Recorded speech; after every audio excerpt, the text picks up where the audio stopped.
there was a group within the group known as the Brotherhood. And to gain entrance into the Brotherhood, you had to go out and kill a white person and bring back the proof that you killed an ear An ear, yeah, I or the heard. whole head.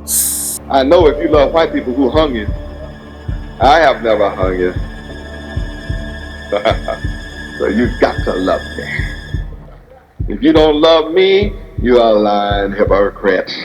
And Yahweh ben Yahweh, he would use and play on that term. He would not run away from the term brainwash.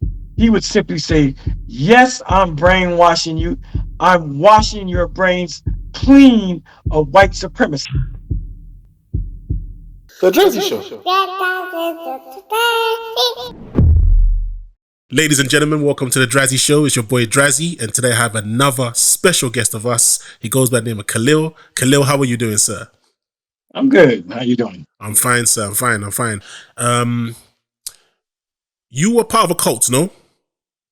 Yes, I was part of a cult that commonly known as the Yahwehs. The Yahwehs. Yahweh ben Yahweh was the leader, no?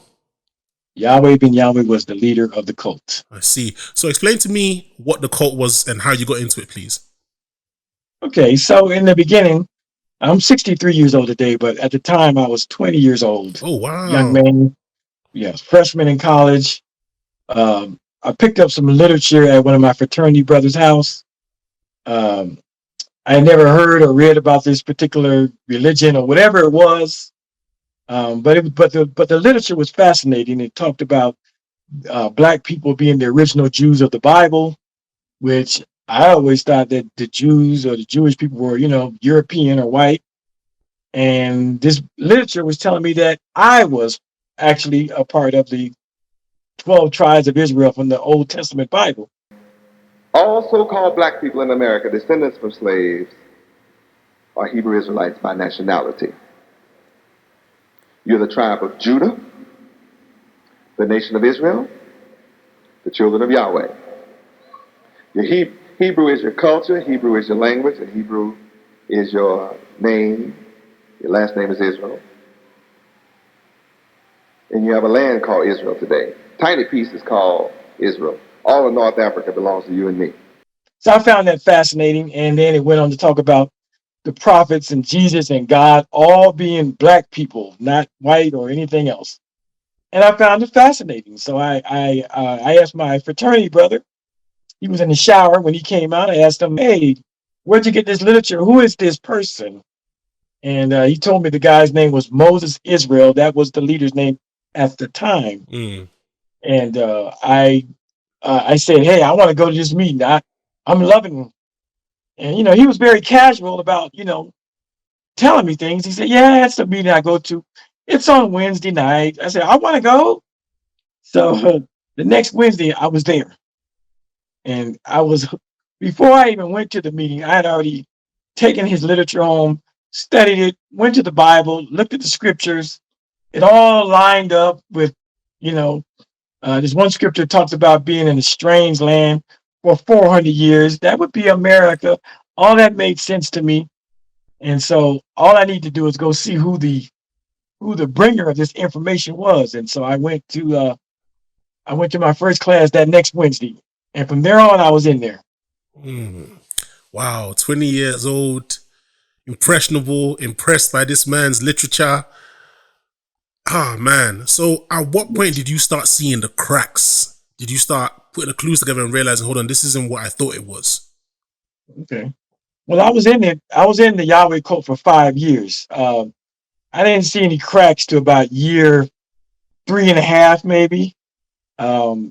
A lot of stuff had gone on, but what made me start looking at it in a different way was when he began to say things about me that I knew weren't true. Oh, wow. So he made it personal, like, because I had gotten to the point in the beginning, he was simply Moses Israel or Ak Moshe or Brother Moses. Mm-hmm. And in the first 2 years or so, he went from that title to being Yeshua or Jesus the Messiah. And then he dropped that and he became Yahweh, ben Yahweh, or God, the Son of God. And I fully accepted that he was who he said he was. You are speaking, if I may say so, as if you are the Messiah. Do you believe that you are the Son of God? I am in fact Yahweh ben Yahweh in Hebrew. That means God, the Son of God in the flesh. I am the Messiah that the whole world is looking for. But the cracks, it was an evolutionary process. A lot of things happened. There were murders that went on in that time, and that I wouldn't necessarily call them cracks because he was able to use the Bible to manipulate us, and he even taught and showed us in the Bible where God himself commands us to kill our enemies. He quoted many scriptures from Moses and Joshua, and just how the Old Testament fought wars, and how when you have an enemy in the camp, you should kill them. And we had enemies in our camp, and the Bible said we should kill them, and people were killed. Wow. Because I done a bit of research on him. I watched a few documentaries, and I know anyone that just spoke up against him, he killed. Like I saw one documentary where it mentioned a guy on the TV who was being interviewed by the news, and he was like, I don't give a F about Yahweh ben Yahweh, F Yahweh ben Yahweh, something like that on the news. And literally that same night he was gunned down. The members called themselves Yahweh, or Black Israelites. They lost no time in cleaning up their new property and trying to evict tenants. I'm gonna stay here until I get eviction notice. I don't care what they say. I do, because they ain't going in. Just simple as that. Less than 12 hours later, Brown and another man who had resisted eviction had been shot to death. Was fear also something that he ruled with, or did that come later? Oh, fear was out. Fear was there from about a year in. Fear was definitely because the first person that was murdered by the Yahwehs was a year later, November of 1981. There was a guy named Ashton Green, a Jamaican fellow, who the Yahwehs, they cut off his head. And I just happened to be I'll tell you the story. I just happened to be on guard at the temple when this particular, he was a member / ex-member. Okay. He was one of maybe 15 or 20 people who had been a member for at least a year and change, and they decided to leave because they were thinking that Yahweh ben Yahweh was getting too beside himself. He was interjecting himself into the Bible prophecy. And there was a certain group of people that were like, you're going too far now.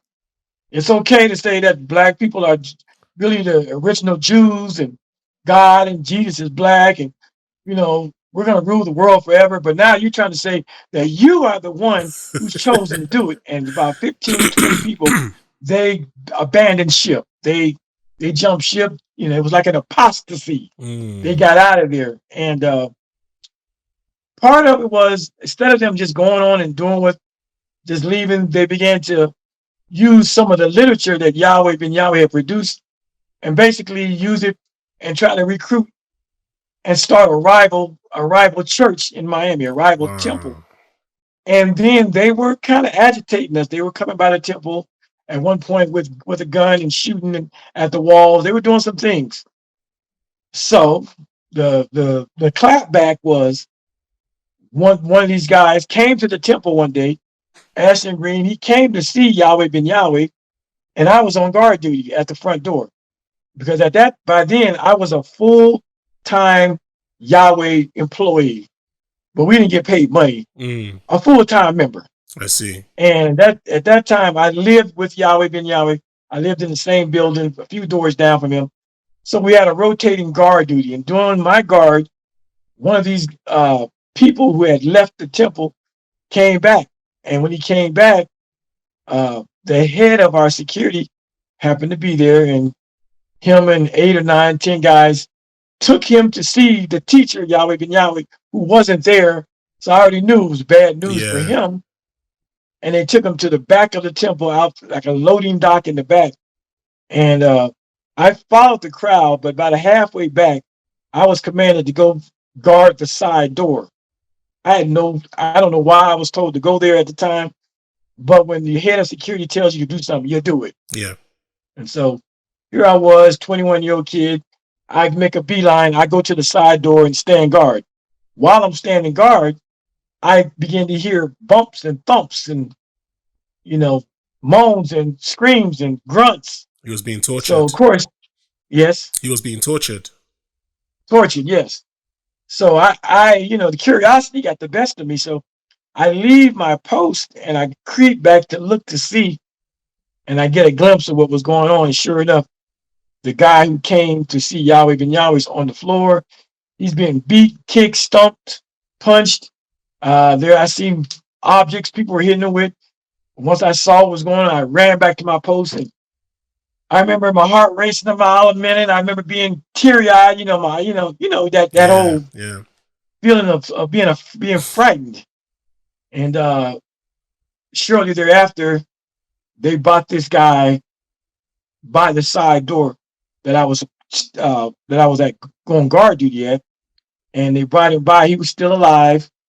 They had put tape and carpet on his face and duct taped his face, nose, mouth. But I could still hear him breathing and grunting. And they put him in the trunk of a car, and they took him out to a place called the Everglades, which is like a swamp. And there he was beheaded. The next day, the newspaper said that somebody was beheaded. The police kind of knew it was us, but they didn't have the proof just yet. But that was like, those are things that happened that shaken me. But Yahweh Ben Yahweh would teach right after that and give all these scriptures about killing the enemy, enough to keep me focused on still being a member. And I stayed after that. Wow.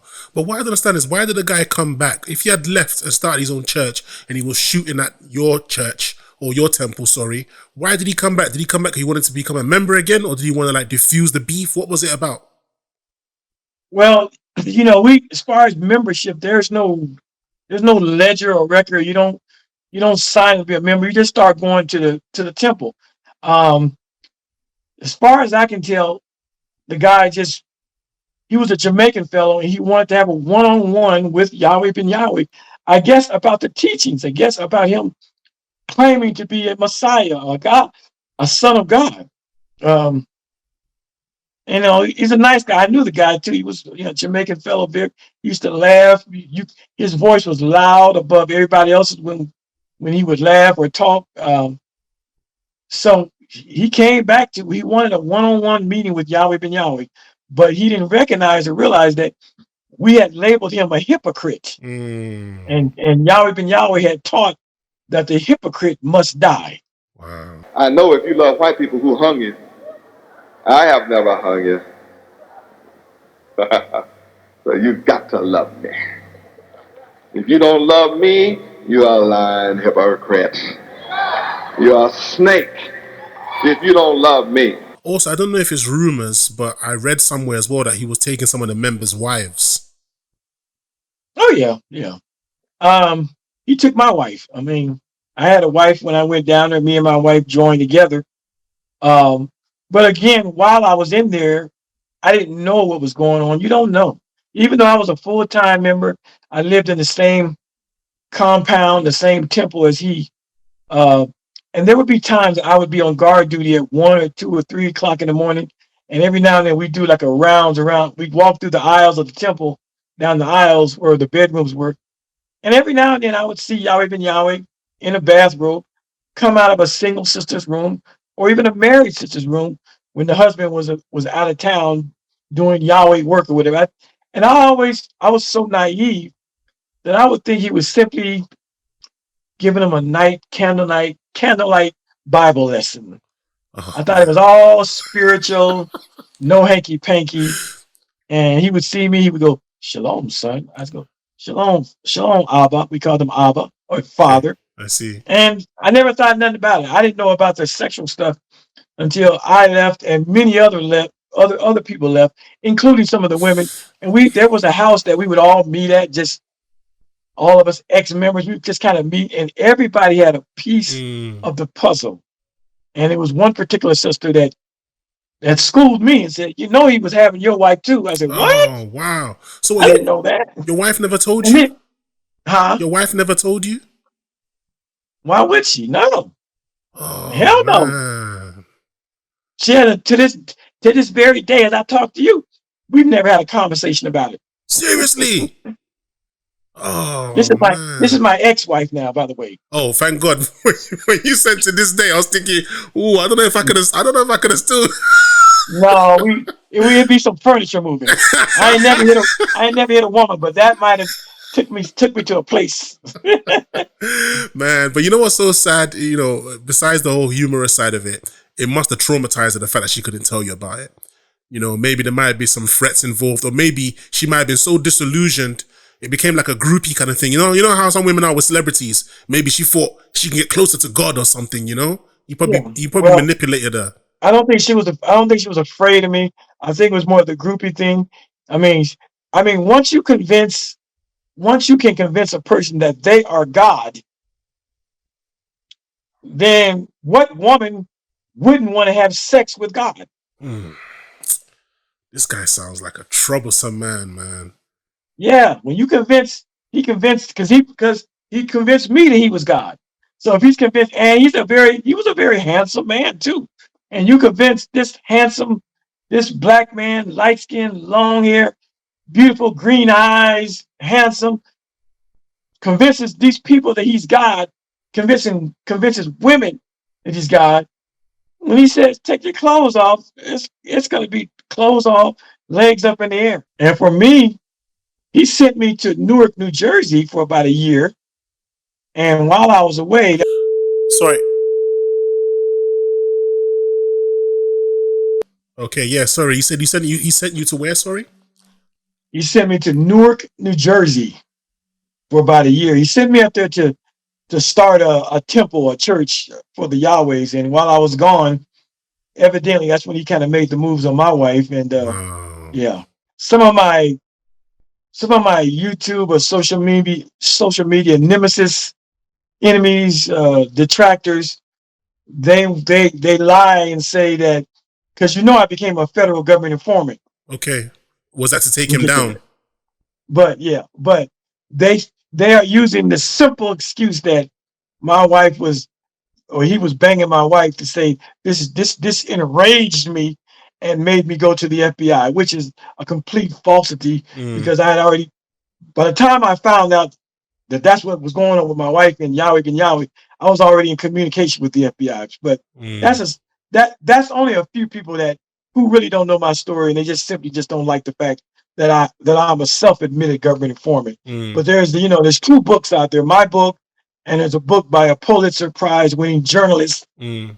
Sidney Friedberg, who wrote a book called Brother Love, Murder, Money, and the Messiah. And she tells much of my story in her book. I see. And yeah, that's just not the reason. I didn't find out. Like I said, we used to meet from at this one house, and it's after I leave, a year or so, 2 years after I leave, that we start finding out these things. He was just having sex with your wife, and your daughter, and Oh, you find out these things. wow, wow, wow, wow, wow. So you mentioned earlier you weren't getting paid, but you were full time. Like, and you mentioned also you lived a few doors away down from him. What was it? Did he have a complex or something that all of you lived in, and you didn't need Right. money because your bills already paid? How did it work? Yeah, what we did was we bought an abandoned warehouse, an old dilapidated warehouse. I don't know what it used to be, but it was big as a grocery store. So Mm, imagine a grocery store. It was yeah, that big. And there were holes in the roof. It was auto parts and stuff laying. It was just trashed out. Well, mm, we had people that were members who were we had an architect, we had ah, carpenters, masonry workers, we had all the different we had a plumber. So we bought the building in 1981, and myself and many others we started. I didn't know nothing about it. They just tell me go get the wood, do this or go get that. I didn't know anything about that, but whatever I could do. Long story short, we restored that old warehouse and made it. We carpeted the floor. We made it into a well. Number one, the building was in a it wasn't in a residential district. It was in a commercial district, which means that people couldn't live in the building. mm, In America, there's codes and zones, and if it's a commercial district, you can't be living in the building. I see. So what we did to get around the whole living in the building is that we made these little offices and we put the word office on every door. It was probably about 20 or 30 offices, Mm. but they really were living quarters. Mm. And Yahweh Ben Yahweh had his own office, which is his office was about 5 times bigger than ours. Ours was just big enough to two people to Cubicles. lay in there or whatever.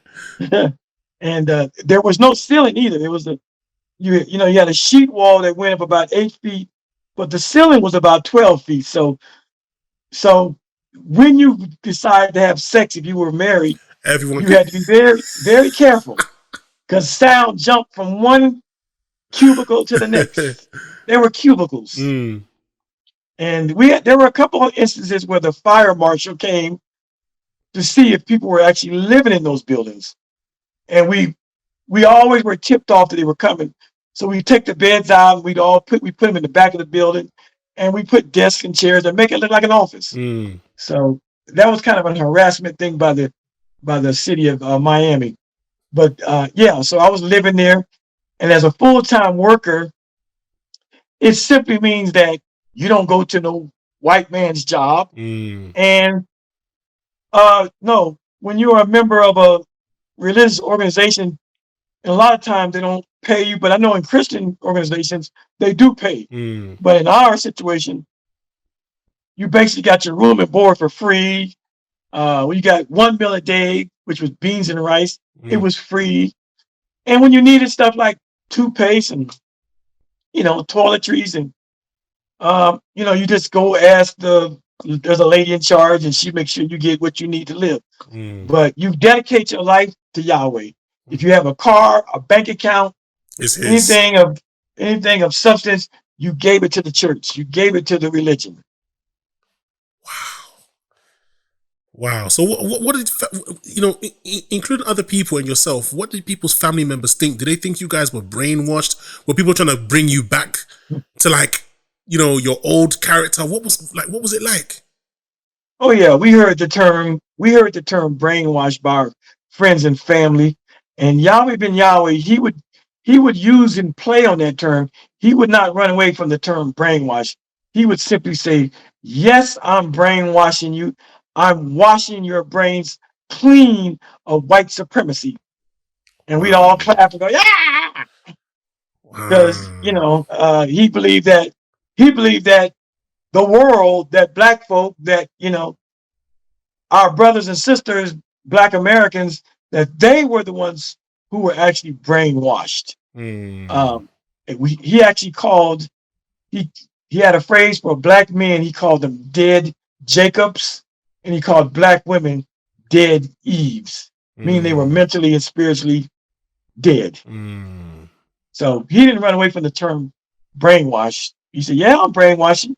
I'm gonna wash your brains clean of white supremacy." And we were told basically to separate ourselves from our biological family. And he would give us scriptures showing you how Jesus disrespected in his own family. Matthew chapter 12 is a story where Jesus' mother and his brothers came to see him at the temple while he was preaching. And the guy goes inside. They stay outside. The guy goes inside and says, "Hey, your mama and your mother and your brothers out there, and they want to talk to you." And Jesus looks and goes, and he asked the question, "Who is my mother and who are my brothers?" And then he stretches forth his hands to his disciples and said, "These are my brothers and mothers, and these are my family, those who do the will of God." Mm. And that's kind of what he gave us to say, your biological family is not your real family. It's those who do the will of Yahweh. And we bought that, and we dismissed our biological families. Sheesh. So obviously, you said earlier you started to notice something was up, and you mentioned that you became was it an FBI informant? Yes. At what stage? What happened? What specifically happened for you to say, okay, you know what? I'm going to the FBI, or did the FBI come to you at a time when you were already willing to talk? No, I went to them. I had gotten out, and as with most people who join cults and then leave cults, we basically want to get on with our lives, put the nightmare behind us, and just move on. And that's what I was trying to do. Just move on. I didn't want no smoke. I didn't want no problems with them because I knew they were a murderous group. I knew they had beheaded and killed people. I didn't want to die, and I'm right there in Miami where they're at, and I knew they had large numbers. I did not want no problems with these people, but they would see me in the streets, at the mall, out and about, and the fact that they were highly racist. They would call white people devils and white women she devils and that kind of thing. But they would see me out after I left the cult, and at one point, I was dating a lot of women. Let me just say that I was dating. I was a ladies' you man. was a womanizer. I was a womanizer. Yes, all facts. Well, see, I was an exotic dancer. I was a stripper. So after I left, yes. So I had a lot of women, and I was dating, but my number one woman was a white chick. I had a white chick that was my girlfriend, which goes against everything the Yahwehs were about. And they would see me out with her sometime at mall. They saw me at a concert. They saw me. He got a she devil on his arms, and all that stuff would be reported back to Yahweh ben Yahweh. But the things that made me say FBI informant, none of that really bothered me, even though I was getting threatening looks in the street. They were looking at me sideways like ice grill, me mugs, and all that stuff. But there were some incidents that happened that were happening that I knew were connected to the Yahweh. One in particular was the Opalaka thing that you mentioned earlier, where the guy was telling the media he's not leaving until you get an eviction notice. And he said, F Yahweh. That situation where two people were killed. And there was another situation where a whole black neighborhood was firebombed and a little black baby was burned due to the Yahwehs.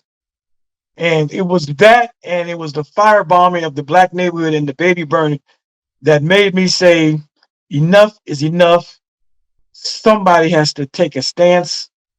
Somebody has to say something. And I told my other girlfriend, a black woman, what I was going to do the next day. And I got up, drove downtown Miami to the FBI headquarters and walked in. And I spilled my guts and said, hey, my name, I used to be in the Yahwehs, the firebombing, the murder of the two guys in Opalaka over the apartment complex. This is what I know. And they debriefed me, and I officially became an FBI informant.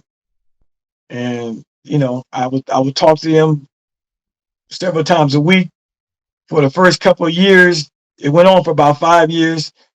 In my naivete, I thought that me walking in would make them go arrest Yahweh ben Yahweh in 2 months. I'm naive, 25, 26 years old. I'm stupid.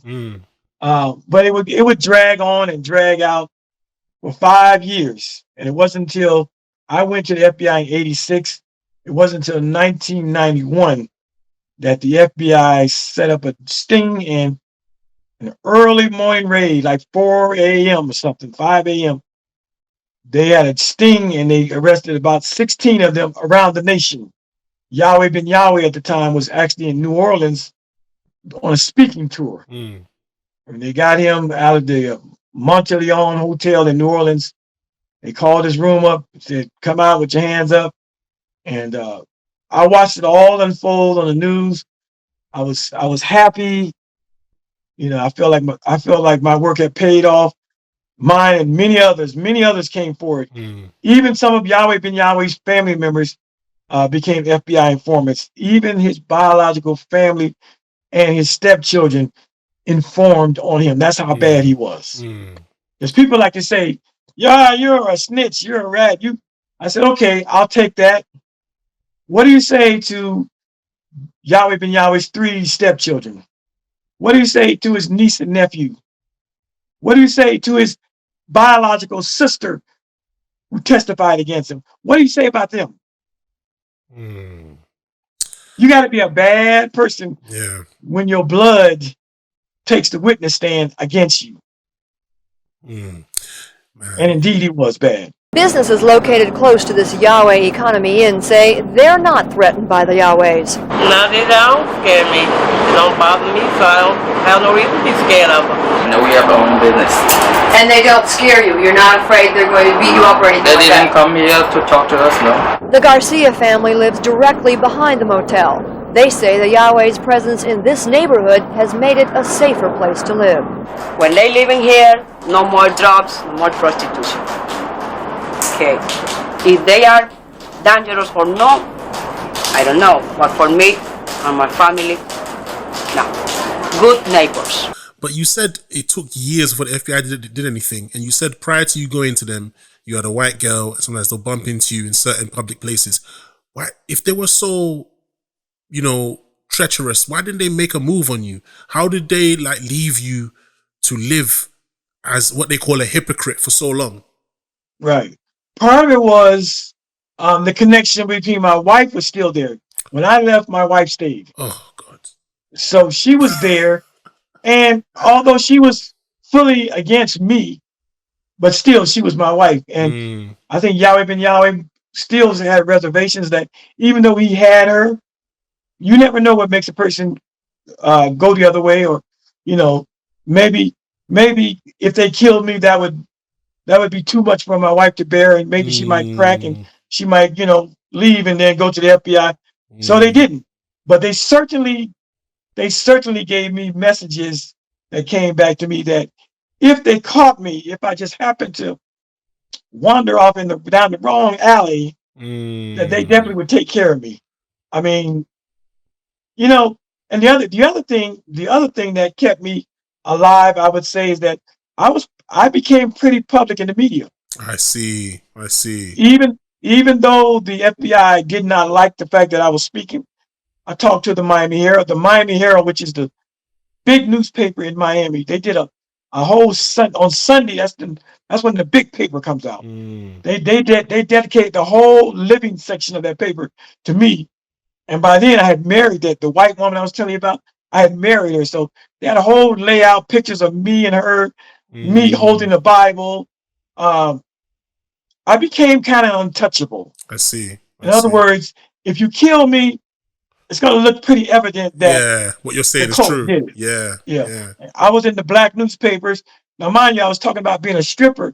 I was also a dancer. I was a trained dancer back in those days.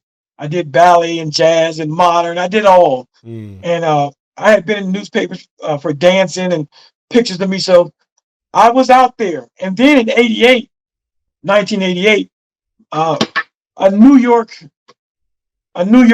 radio station, CBS, Nationals TV, came calling, and they did a whole thing on Yahweh Ben Yahweh, and they did a segment on me. So Yahweh Ben Yahweh was talking, and then they flipped over to me. So I was out there pretty heavy.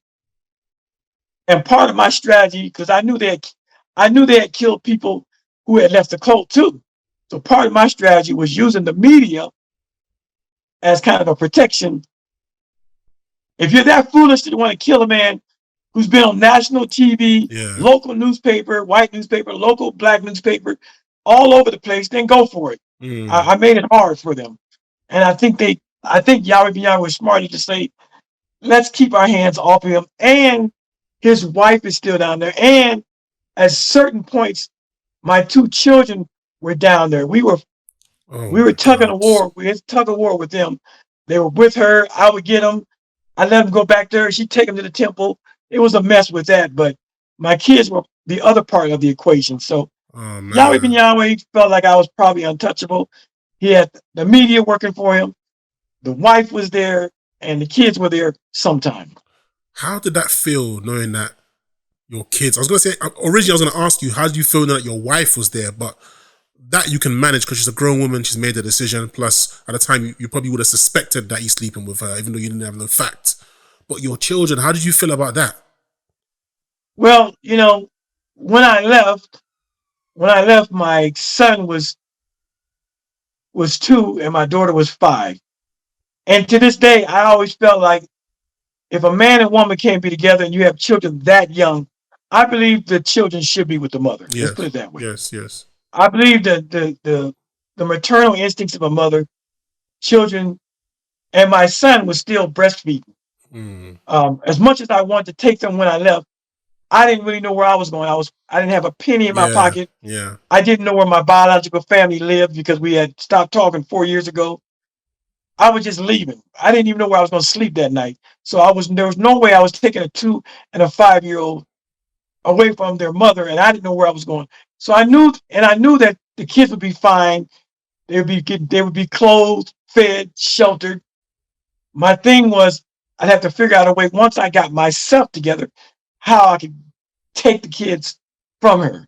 And so that was a hard thing leaving them. But I left, and within 6 months I was on my feet. I had 2 jobs, I had a car, I had my own apartment. And within 6 months, I was able to get my children away from her, and they lived with me and they lived with their grandmother, my mother-in-law. And so we made an arrangement that the children would stay. First thing is, I didn't want my ex-wife, who was still legally my wife, I didn't want her to know where I lived at, because clearly she had chosen Yahweh over me. I didn't want her to know where I lived at, of course, because I knew how they operated. So I made a decision, talked to her mother, my mother-in-law, can the kids stay at your house? And she said, yeah, they can stay here. That way I have access to them. And when she feels like it, she has access to them. Well, what she did for a while, it worked out. But what she eventually did was, well, what I did was, because my wife was trying to take them away from the mother, I eventually moved out to California, and I took the kids with me. They live with me. And then after a while, she shows up with 15 Yahwehs in San Diego, California, begging for the children to come back to her mother's. And I said, I don't have a problem with them living with your mother, but they are not going back to the temple. And so she, tears in her eyes, she agreed to let the kids go and live with the grandmother, with her mother. So she took them, and as soon as she took them straight to the temple, not to where she said she would take them. And for a year and a half, I didn't have them. I didn't see them. So it was a tug of war. Wow, that must have been very tough. I got them again after that, but you see what I'm talking about? That must have been very painful, man. That must have been very painful. A year and a half not seeing your children, that young as well. You're wondering, you know they're being brainwashed. You know they're being brainwashed.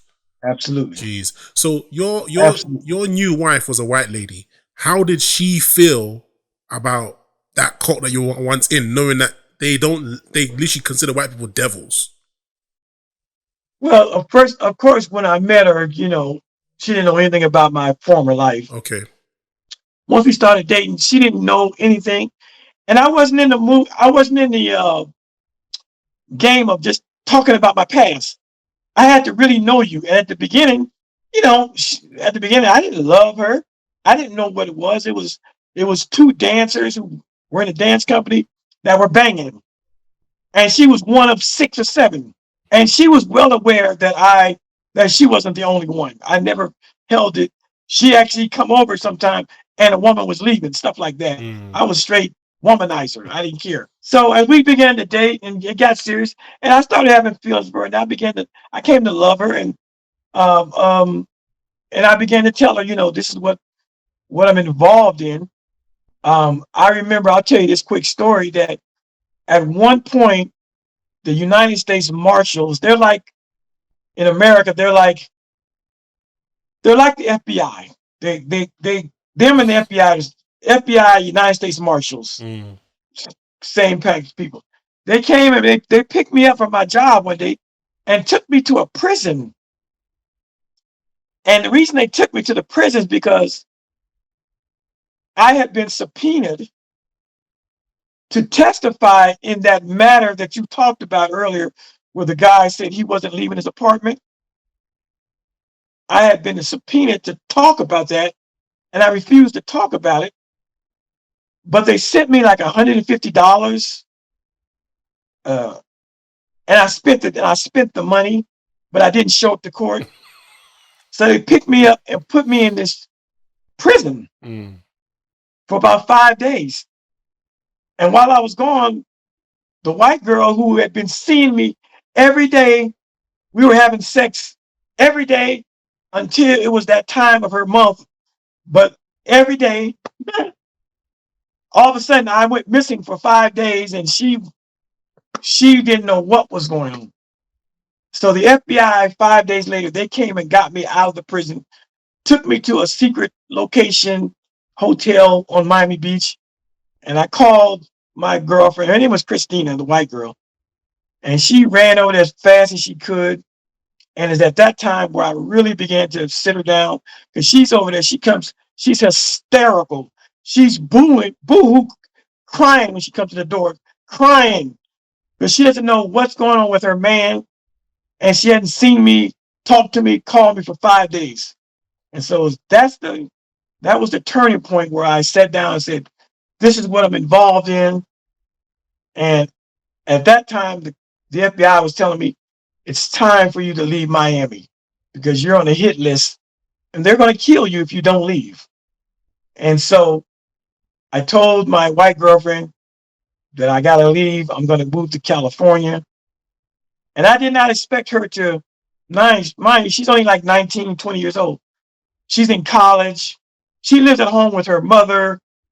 I don't expect anything more from her. I said, we had a nice little run. It was fun. You need to move on with your life. I'm going to move on with my life. And she tells me, I'm going where you're going. 19. Oh. She said, I'm going where you're going. I said, well, look, I got to go. When I get situated in San Diego, California, maybe we'll see about you coming. She says, oh, I'm coming. I'm coming. And so the government sent me to San Diego because I had a brother out there. First thing they say is they wanted me to go into the witness protection program. Are you familiar with that? Yes, you heard about that? Yes. Yeah, I've heard of it, yeah. Okay. I was like, no, I'll just go to California. So they said, well, get out of town. And I went to California. And after I got situated, my girlfriend, the white woman, she transferred all her college, and I came back. I came back to Miami, and we drove her car across the United States, and she came back. She came with me and lived with me in San Diego, California. Wow. You're a brave man. The fact that you said you went back to Miami to get her, you're a brave man. I'm just listening to your story, and you saying you walked through the mall, you bumped into them, you went to newspapers, you went to CBS, and you went to the FBI. I'm thinking, if I was in your shoes, I don't think I could have the guts to do any of that stuff, man. Because the fact that the man's chopping heads off, they're beheading people. Like, I read somewhere that he used to say to the members of the temple, they had to kill a white devil. Yeah. And they were literally doing... There was a group within the group known as the Brotherhood. And to gain entrance into the Brotherhood, you had to go out and kill a white person and bring back the proof that you killed. An ear, yeah, or the whole head. In September of 1986, as FBI and Miami police investigated the leader of the Yahwehs, Hulon Mitchell, police responded to another bizarre murder. 61-year-old Raymond Kelly was found stabbed to death in his vehicle. Both ears had been severed. One was recovered at the scene. Police believed the killer took the other. And there were brothers that were doing that. The other thing that I did while I lived in Miami, I went and got my concealed weapons permit, and I walked around with a 9mm Glock on my waist. I was going to ask you, did you have a concealed weapon license? Did you have a pistol? Because you couldn't have been walking around knowing that you had no backup. Well, I did. But that came relatively late. Like, I got an 85. I didn't get my pistol thing to like 89. Okay. But before that, I was walking around, I mean, I always had a gun with me, but I didn't have a license to carry. Yeah. But I did take a course and actually get a license to carry. I see. And then I was on, as we say, as the ghetto movies say, I wish a nigga would. That's what I was on. Damn. I was on some. I wish a nigga would. Yeah, you was prepared, man. I saw this I clip. want to shoot somebody out of their drawers. I really did. But go ahead. I saw this clip where Yahweh Ben Yahweh was on stage with Minister Farrakhan. So, what was that connection between Yahwehs and the nation? This is a good story. That's a fantastic question. It goes back to first and foremost, Yahweh Ben Yahweh absolutely hated and despised the Nation of Islam, Elijah Muhammad, and Minister Louis Farrakhan. Okay. Off the rip. Wow. He despised, he abhorred, he hated them.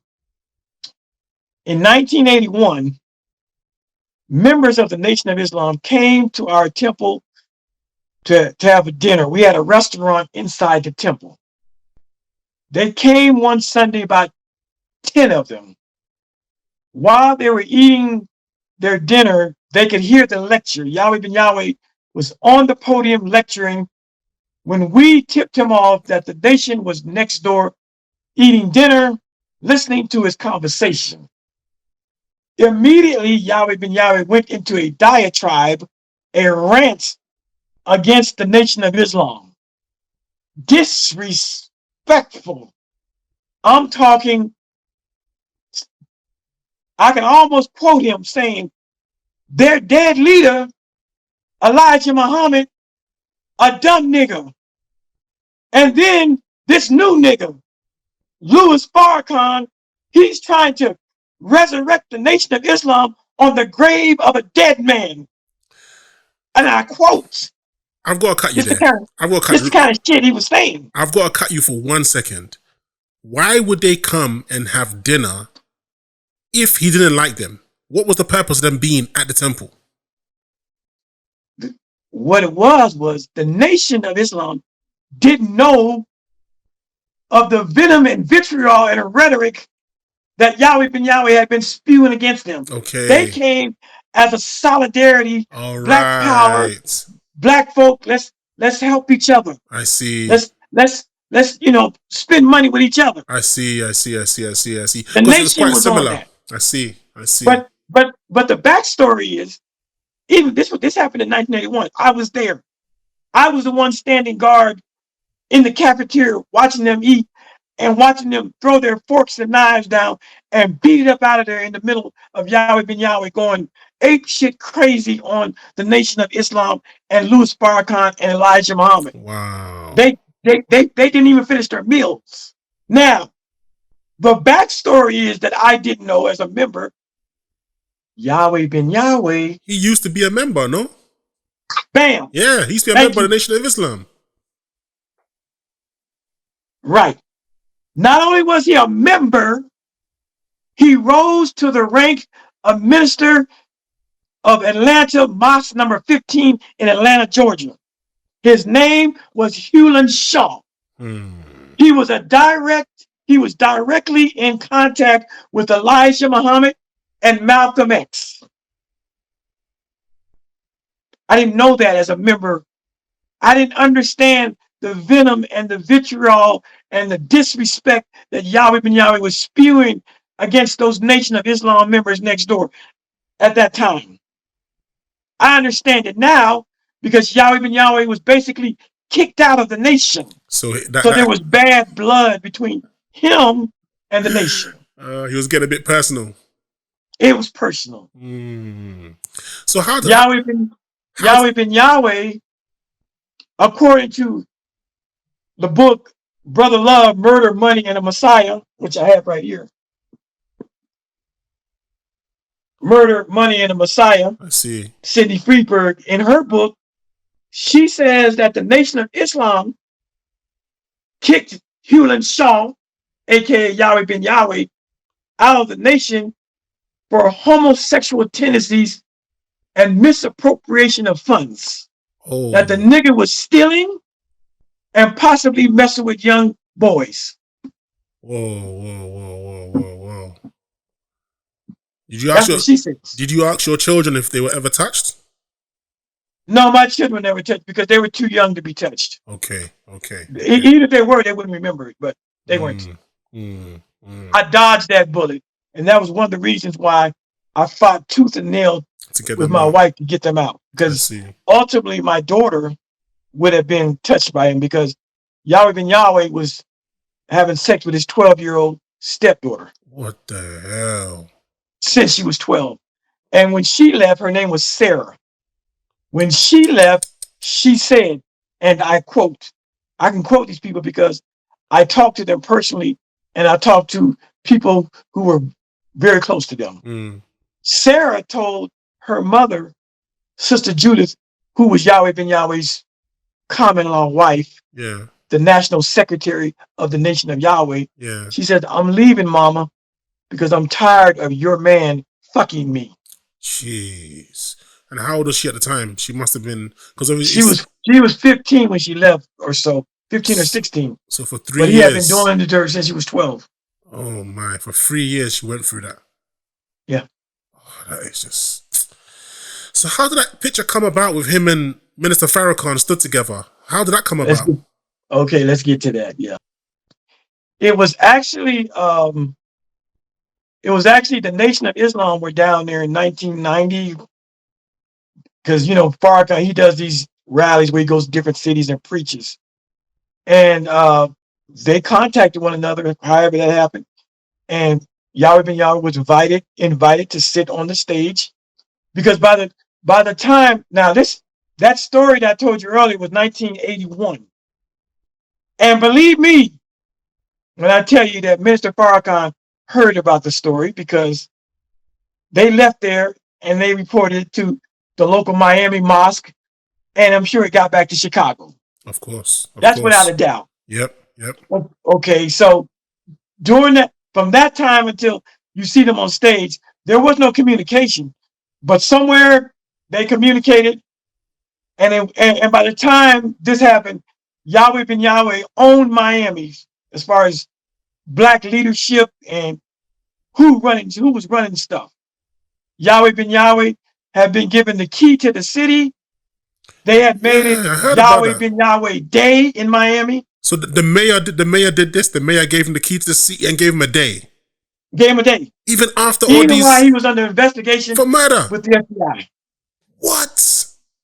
Yes. Know that I have 4,000 supporters in this city, and those 4,000 supporters voted silently but together as one.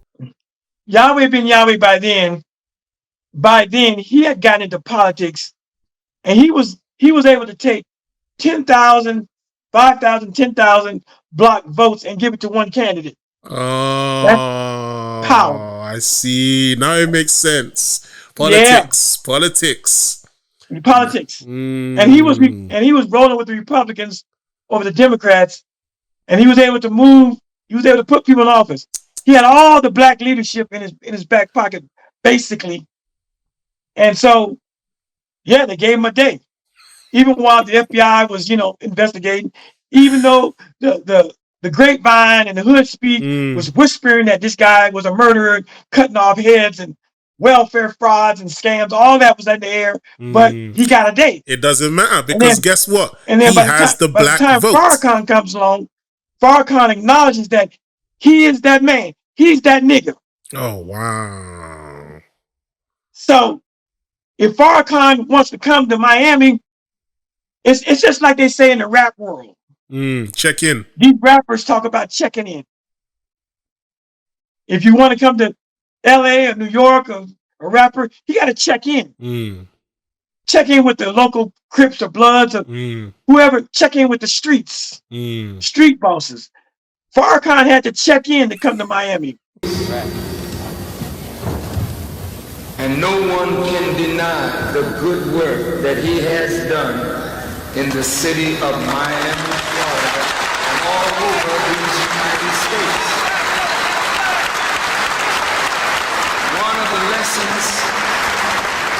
One of the lessons that we must learn is never to be envious of your brother or sister and what God permits them to do of good.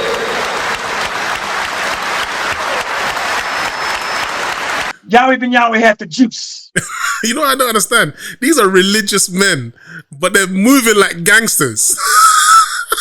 You gotta check in. Check in. Same thing. Gotta check in. Wow. And not only that, Yahweh ben Yahweh would actually be able to put somewhere between, 5 and 10,000 people in those arena seats. Yeah. And so he was brought in, allowed to sit up on the rostrum.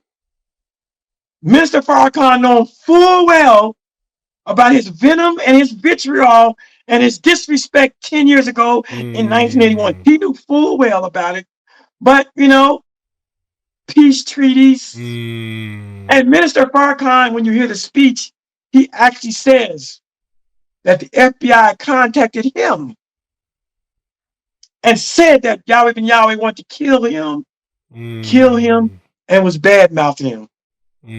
But but Farrakhan being a sly little thing he flipped it and said, I don't believe what the FBI said. Can you imagine the FBI visited me about 3 or 4 years ago? I wouldn't speak to them. So my son and the Supreme Captain of the Nation of Islam spoke with the FBI. And you know what they said? They said, we came to warn your father that there's a hit out on your father, contract out on your father from Yahweh ben Yahweh. This came direct from the mouth of the FBI. But this book, Quran, teaches us that whenever an unrighteous person brings you news, look carefully into it, lest you harm a people in ignorance, then be sorry for what you did. So we know our brother. We didn't pay the FBI any money. You know what they wanted to do?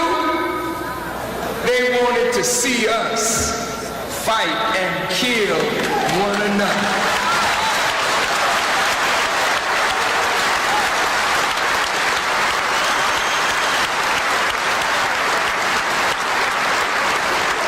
Even though he had intel from his own people that reached out in 81 to tell him, yeah, Yahweh ben Yahweh really talking crazy about you.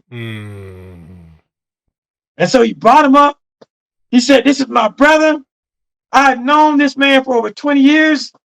When you see a man doing good works, you should respect it. Oh, he tooted Yahweh ben Yahweh's horn. And I've seen the video. And embraced him. Yeah.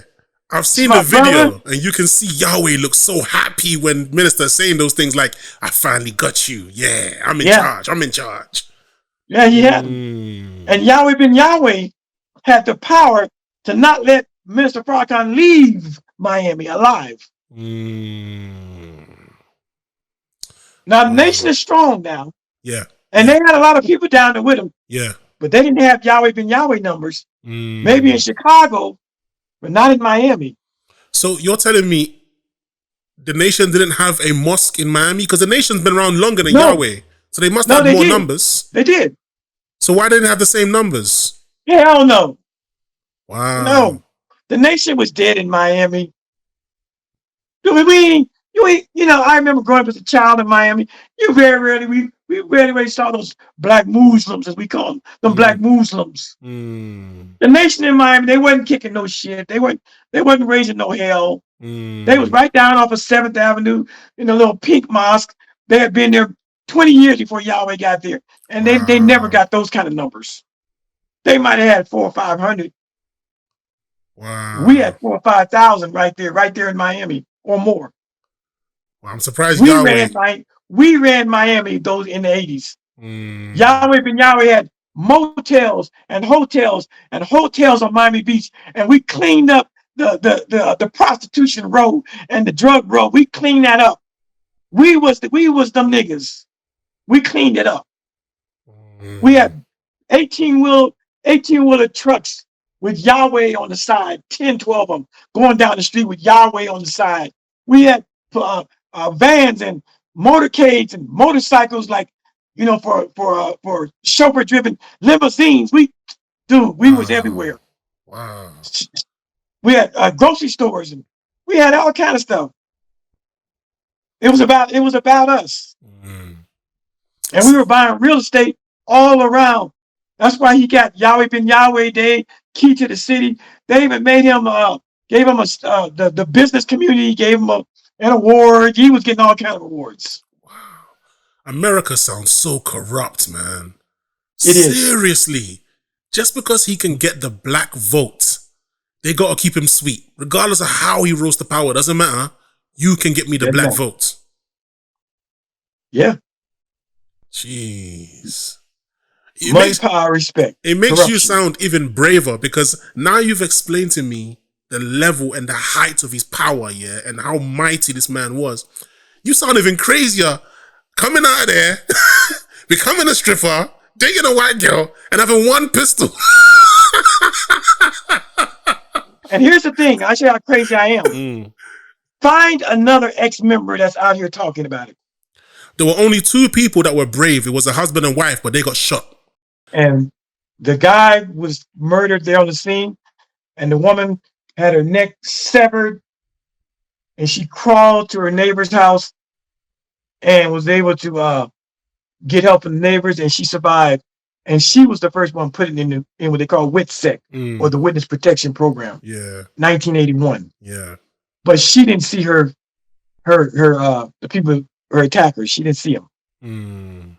But there's not another. There's not one ex-member of the Yahwehs that will talk, except me. There's not one. And I know a couple dozen that know what I know, and probably know some things that I don't know. So what happened to him after he got arrested? After FBI came, they took him away. What happened to the members? Did they try to did they carry on? Were they like, all imprisoned? How did his influence die out? Well, when you create an organization based on man worship, your man is the ultimate, your man is God. It's a foregone conclusion that when he's gone, the organization's gone, and so basically they're non-existent. But the members went on about their lives, went back into society. There are pockets of Yahweh members still teaching. You can go on YouTube and type in Yahweh ben Yahweh. You'll see there's people out there still talking about how Yahweh ben Yahweh is not dead, and just like they said, Elijah Muhammad's not dead. You got the fanatics; they still out there. The government, he was set up. Oh, I'm a liar. I'm like the Judas of the Bible. All that's out there. Wow. But Yahweh ben Yahweh ultimately was convicted of we have a law called RICO. RICO stands for Racketeering, Influence, Corrupt Organization. A law set down by our government. It was set up to capture mafia bosses, and they used it, and they got Yahweh ben Yahweh out of here. He was given 18 years. He served 11 of those 18 years. They let him out because he was dying of prostate cancer. He got let out of prison? No, colon cancer. Prostate cancer. Okay. But you said he got let out of prison? Yeah, he's dead. He died in 2007. And how many years was he a free man before he died? He died about maybe 2 years after he got out. And he didn't try and revive it, did he? He kind of knew his place after that. No, part of the agreement for him to let him out earlier, because he had terminal cancer, that he couldn't revive it, that he couldn't have any interaction with any members. He couldn't speak it. He couldn't write about it. He had to just go on and live his life and die. See, when the human beings say things like, I'm God, and then look, you die of a disease that you can't even control.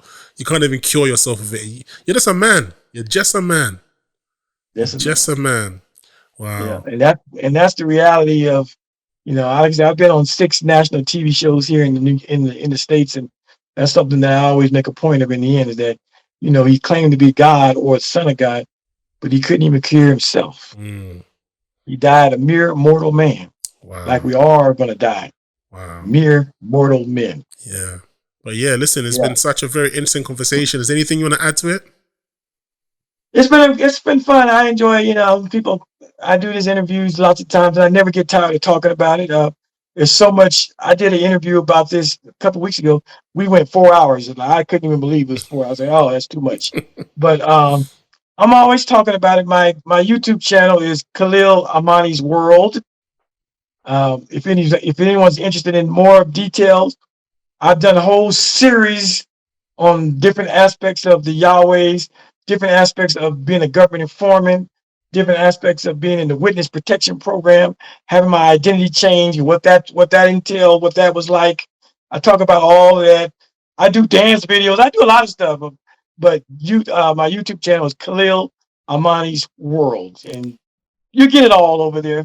It's been an amazing conversation, and I want to say thank you very much for joining me. And you have a lovely evening, sir. All right, thank you. I enjoyed it. Thank you for the pleasure. No problem, sir. The Drazzy Show.